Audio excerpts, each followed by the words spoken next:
Ce matin, je fais la synthèse donc de nos interventions. Et comme nous sommes à l'école, on a des modules qui se complètent.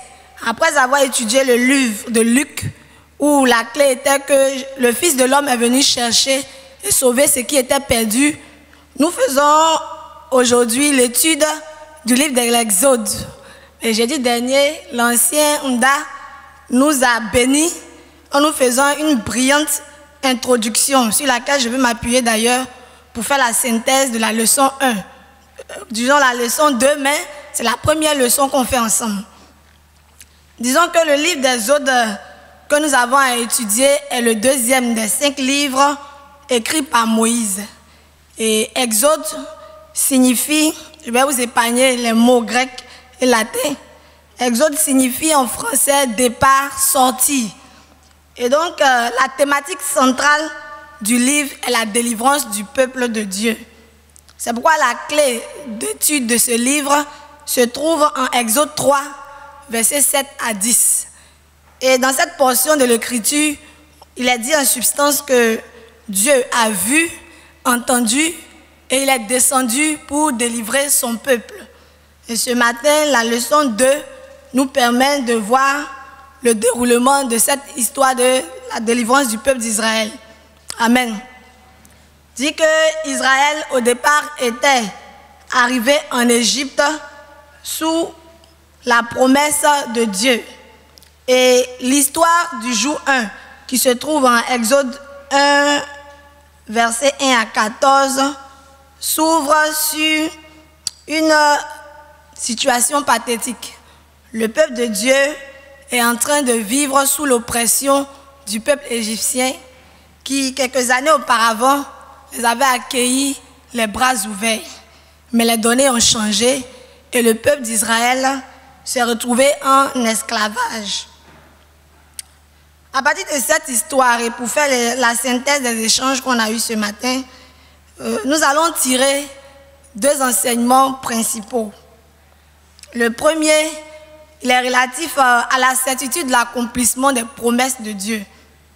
En effet, comme on l'a lu dans Genèse 46, versets 3 à 4, Dieu annonce dans sa préscience des événements qui doivent arriver dans la vie de son peuple. Et 400 ans, ce sont, disons plus de 400 ans, même 430 ans, se sont écoulés déjà. Et on voit que cette promesse est en train de marcher à son accomplissement de façon effective. Et comme cette promesse, la Bible est remplie de promesses pour nous. Elle nous impose une certaine attitude, mais également, elle est entourée de certains événements. Et ce matin, nous voulons rappeler quelques promesses de la parole de Dieu au peuple de Dieu. Nous sommes dans le mois du Saint-Esprit et l'une des promesses qui nous aide à faire notre pèlerinage terrestre, car c'est de ça aussi qu'il s'agit, passer de l'Égypte pour arriver à Canaan. Une promesse qui nous y aide, disais-je, c'est la promesse du Saint-Esprit. Et tout le mois d'avril, les hommes de Dieu ont pris le temps de nous enseigner sur notre identité pentecôtiste. Il est bon que nous soyons attachés à cela parce que nous le faisons sur la base d'une promesse. Le Seigneur l'a rappelé à maintes reprises. On le voit dans Luc 24, verset 49, dans Jean 16, dans Actes 1, 8 et j'en passe. Le Saint-Esprit est donc une promesse que nous devons nous approprier. Et personnellement, Dieu a dû faire des promesses à chacun d'entre nous. Nous en attendons l'accomplissement. Et c'est important que nous puissions avoir une certaine attitude. Je voudrais toutefois, avant d'y arriver, rappeler une promesse qui est très importante et qui parfois est tournée en dérision dans les plaisanteries, dans les causeries. Le retour du Seigneur. C'est là le plus important de tout ce que nous sommes en train de faire. Il dit en effet dans Apocalypse 22 au verset 20, « Je reviens bientôt ». Ce matin, nous marchons dans la présence de Dieu, nous attachons au principe de Dieu parce que nous sommes convaincus que Jésus reviendra bientôt nous chercher. C'est pourquoi je voudrais ouvrir une lucane pour dire que parfois nous avons des plaisanteries qui peuvent offusquer Dieu. Quand tu dis à quelqu'un, je reviens bientôt, il dit, c'est quel bientôt? Bientôt de Jésus là, ou bien vrai bientôt là? Pour nous dire que ce n'est pas, bien placé pour nous en tant que chrétiens de plaisanter avec, parce que c'est une promesse certaine. C'est celle-là qui fonde notre foi. Amen. Et notre attitude, selon ce que nous avons pu lire dans les textes, c'est certainement de tenir ferme. Mais comment? En lisant couramment la promesse. Il a dit dans Habakkuk 2, versets 2 à 3, de lire la promesse, de la graver, car elle s'accomplira certainement. Je voudrais nous encourager à croire que ce que Dieu a dit, il le fera. Nous qui sommes les fils d'Abraham, n'oublions pas qu'Abraham a attendu 25 ans pour avoir Isaac, le fils de la promesse. Peut-être que la promesse que tu attends est la clé de ta destinée. C'est pourquoi lis-la couramment dans ta prière. Pendant que tu médites, rappelle à Dieu ce qu'il t'a dit.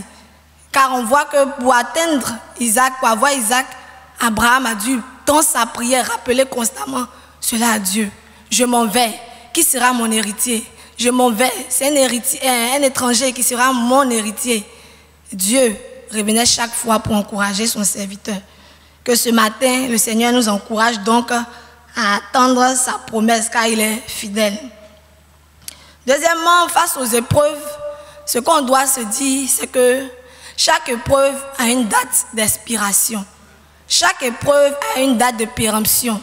Et l'épreuve ne va pas durer toujours. La preuve est patente. 400 ans se sont déjà écoulés. Peut-être que tu vois les mêmes choses, on nous a dit, et certainement c'est ce qui se disait, ils vont venir nous libérer. Mais quand on est toujours dans ce pays en train de souffrir, les générations sont passées, la même chose s'est produite. Mais Dieu n'a pas changé. Dieu n'est pas un homme pour mentir, ni le Fils de l'homme pour se repentir. Il faut que nous puissions tirer cette leçon et nous approprier cette leçon de l'étude de ce jour. 400 ans, ça ressemble à la monotonie. Ça ressemble à l'enfer, c'est bouclé pour nous. Mais Dieu n'a pas dit son dernier mot. Et nous voyons que la machine de Dieu est déjà mise en œuvre ici dans cette leçon. Donc, gardez à l'esprit que chaque épreuve a une date de péremption. Deuxième grande leçon que nous voulons tirer après la certitude de l'accomplissement des promesses divines, disons que la marque de Dieu nous distingue malgré la persécution.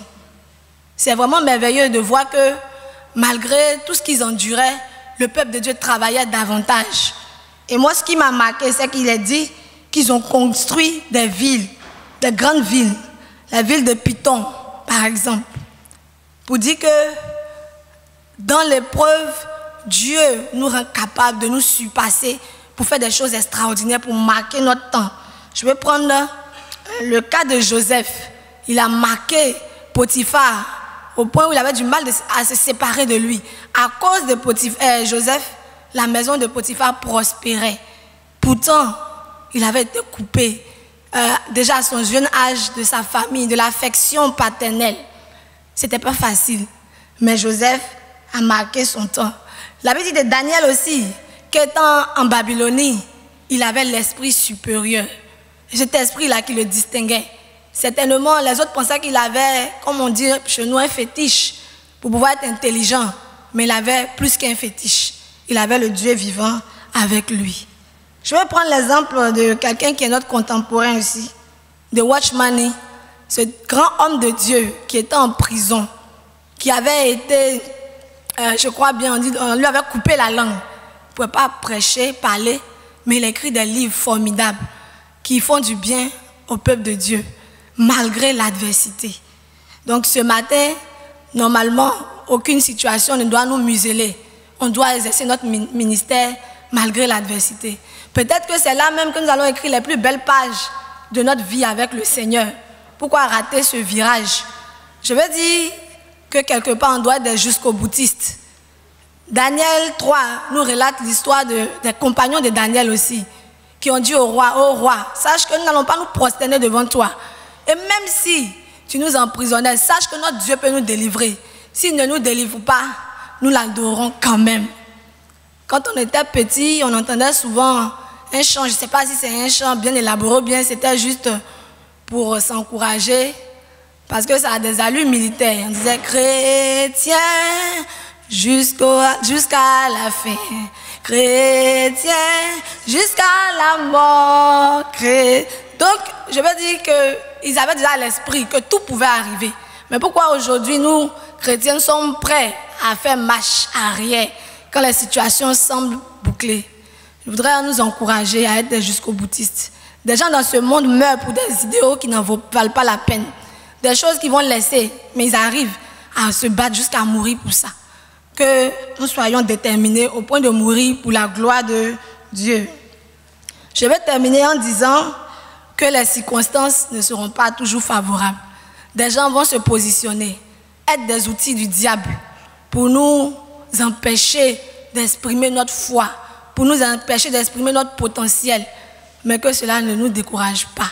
Les Égyptiens ont cru qu'en traitant plus durement le peuple d'Israël, ils allaient abandonner, ils allaient mourir.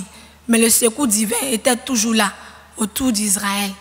Et malgré leurs œuvres, ils n'ont pas pu empêcher le peuple de prospérer. C'est comme ça que nous sommes. C'est notre image que Dieu montre. Même nos adversaires, parce que je le dis parce que souvent quand il y a beaucoup d'adversité, beaucoup de gens se coalisent contre nous, c'est dire que Dieu n'est pas dedans. Dieu n'est pas dedans, mais Dieu n'est pas un démocrate. Ne nous fions pas au nombre. Ils peuvent être plus nombreux que nous. Ils peuvent avoir plus de pouvoir, sembler avoir plus de pouvoir que nous, mais le véritable pouvoir se trouve en nous. Un jour, la vérité triomphera. Voilà, que Dieu nous bénisse.